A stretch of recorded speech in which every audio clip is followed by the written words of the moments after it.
દર્શક મિત્રો, ડેલી બોડેલી ન્યૂઝમાં આપનું સ્વાગત કરું છું, મહિઉદ્દીન ખત્રી।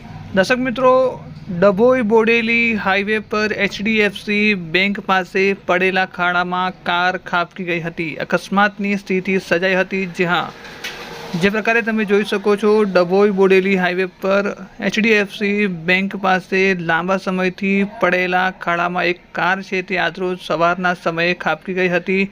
સ્થાનિક લોકોના જણાવ્યા અનુસાર આ ખાડો ઘણા સમયથી હાઈવે પર છે, પરંતુ હજુ સુધી તંત્ર દ્વારા કોઈ કાર્યવાહી કરવામાં આવી નથી। દુર્ઘટનામાં વાહનને મોટું નુકસાન થયું છે। અકસ્માતમાં કોઈ પણ જાતની જાનહાનિ થઈ નથી। હાઈવે પર દરરોજ ઘણા બધા વાહનો પસાર થાય છે અને આવા ખાડાના કારણે અકસ્માતનો ભય છે તે સતાવી રહ્યો છે। સ્થાનિકોએ તંત્રને રજૂઆત કરવા છતાં કોઈ મરામત કરવામાં આવી નથી। સાથે સાથે ઘણા સમય પહેલાં પર આ જે અહેવાલ છે તે મીડિયામાં રજૂ કરવામાં આવ્યો હતો, પરંતુ તંત્રને આ ખાડો કેમ નથી દેખાતો અને શું હજુ પણ કોઈ મોટી દુર્ઘટના સર્જાય તેની રાહ જોઈ રહ્યા છે।